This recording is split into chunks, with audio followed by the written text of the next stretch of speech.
Chapter 15, Life, Love, and Beauty.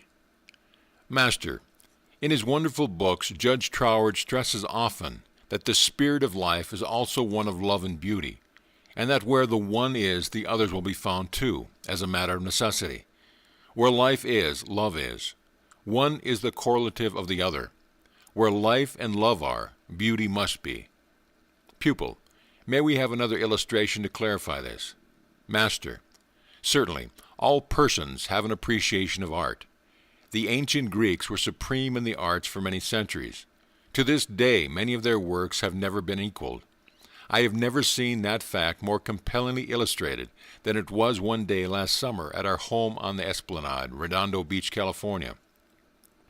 A gentleman friend of mine, Mr. Smith, Worth Smith, my husband, who, like Mr. Smith, has been a student of the Great Pyramid for many years, called on us. He brought a wonderful book and showed us many lovely pictures of exquisite Greek vases.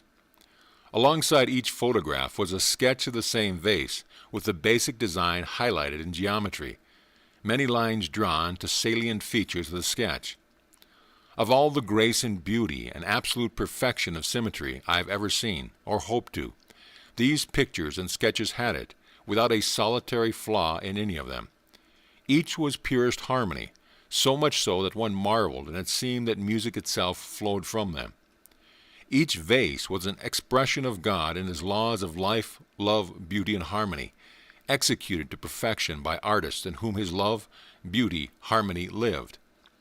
Because of their adoration of beauty and its source in the Father, they were able to conceive beauty in the mind when planning the designs of the vase. No doubt they sketched the designs as shown in the book, by employment of the geometry in which they excelled.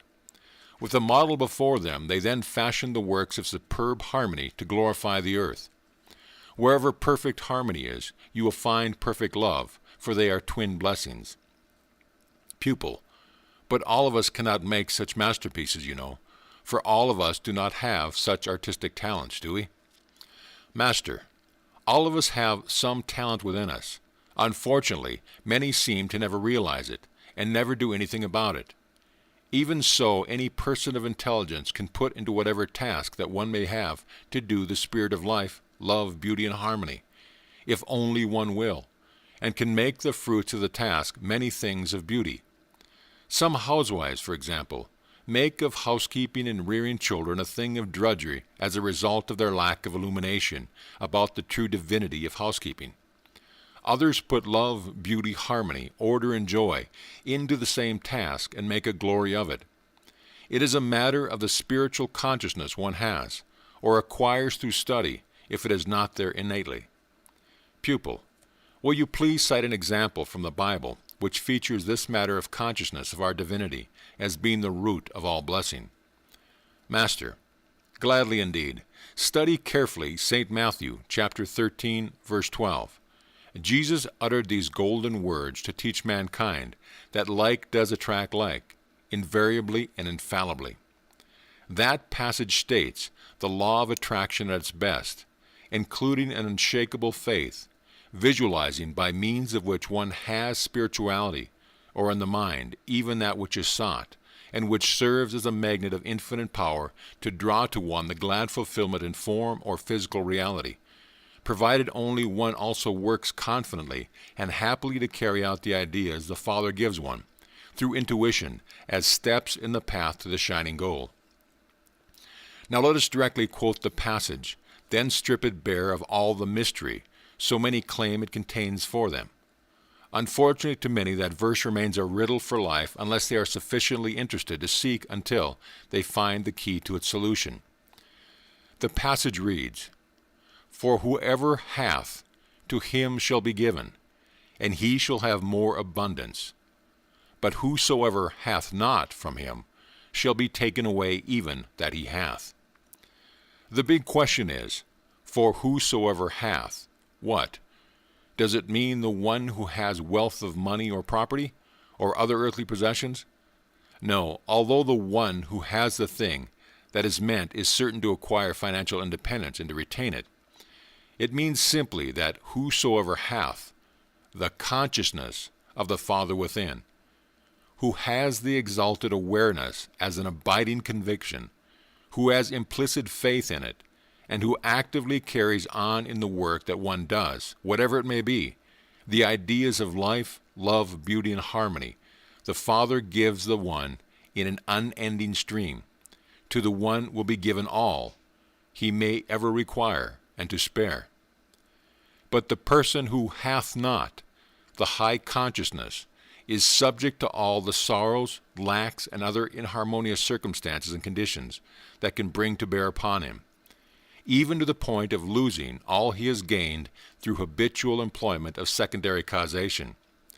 For since he has not the awareness, he is, or shall be, under the rule of an iron destiny, to quote Troward, and dwells in anxiety and fear, knowing not the eternal God is our refuge, and a very present help in trouble.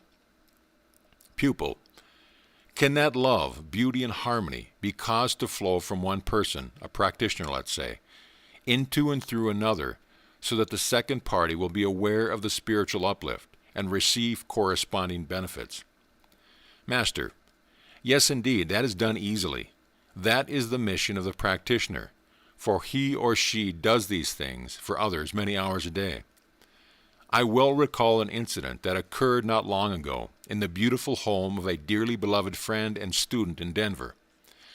I was sitting with her privately in her lovely living room, holding her left hand in my right, thus completing a circuit exactly as an electric circuit is made, positive pole in contact with a negative pole.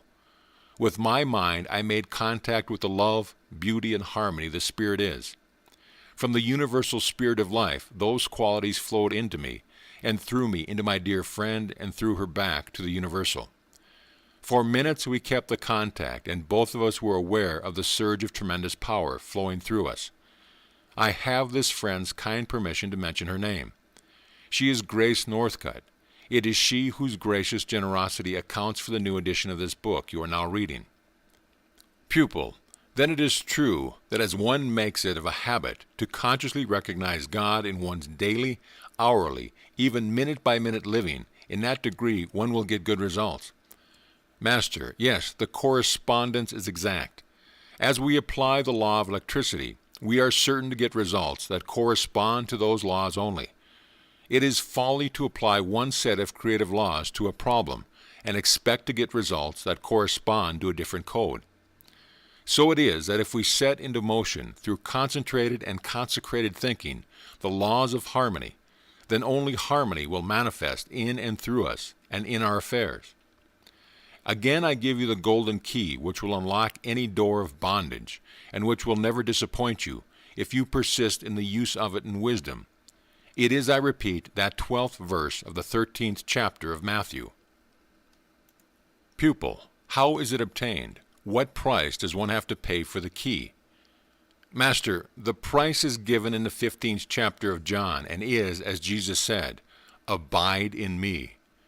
That will put you in an entirely new relationship to your Father and to your environment, will open up many new possibilities hitherto undreamed of, all by an orderly sequence of creative laws that result from your new mental attitude. Thought is the energy by which the law of attraction is brought into operation. It is by thought that we keep the sap of life flowing from the trunk into the branches. The statement Jesus made in Matthew 13:12 is so important that he made it repeatedly, worded a bit differently, yet containing the self-same law he expressed therein. Pupil, may we have a schedule and some affirmation for daily use. If we have one before us in print, it should help a lot, it seems to me, in our follow-through. Master, first I shall give you 2 affirmations I have found very effective and powerful when consistently used with profound feeling. 1. Father, I thank Thee for the conscious knowledge that all my good comes from Thee only, and that I no longer look to man as a source of my supply. 2. God is my ever-present supply, and large sums of money come to me quickly, under grace and in perfect ways, so to bountifully supply my every need, and to spare. Moreover, a careful study of these 3 references will be of great aid. Mark 5:36 and 9:23, and John 20:29. Lastly, I am happy to give you an excellent routine for daily use that Troward himself gave to me. I have used it faithfully for 35 years now, and it is a powerful help indeed. It is this: Monday, watch your words. Tuesday, watch your feeling. Wednesday, watch your acts. Thursday, watch your receiving. Friday, watch your giving. Saturday, look for the spirit of life and love in everybody and everything. Sunday, let the Lord's Prayer abide with you continually. The end. End of chapter, end of book. This audio presentation of How to Live Life and Love It by Genevieve Behrend has been brought to you by AudioEnlightenment.com and has been recorded for the exclusive use of Audio Enlightenment members only. If you have received this audio from any website other than our own, please visit our website and let us know at your convenience.